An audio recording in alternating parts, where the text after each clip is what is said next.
Hello mga kaibigan, maligayang pagdating sa aking channel.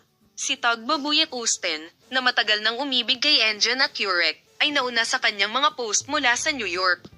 Ang aktres na si Tuba Buyek Usten ay isa sa mga awardees sa gala night na inorganisa ng American Turkish Society sa New York noong ika-28 ng Oktubre. Si Tugba Buyek Usten, na mas gustong magsuot lamang ng nakasay na damit sa gabi, ay hindi iniwan mag-isa ng kanyang kasintahang si Enjen Akurek. Ang sikat na aktor ay patuloy na nagbabahagi mula sa New York. Ang sagot sa mga tanong sa kasal ay kung bakit ang mga post ni Tuba Buyek Usten sa mga pagod na kalye ay pinahahalagahan ng kanyang mga tagasunod. Sinabi ni Tuba Buyek Usten sa mga nakaraang buwan na ang lahat ay nangyayari ng maayos para sa kanyang relasyon kay Enjen Akurek. Tungkol sa mga paratang na magpapakasal sila kay Enjen Akurek, sinabi ni Tuba Buyek Usten, kung mangyayari ito, alam mo na.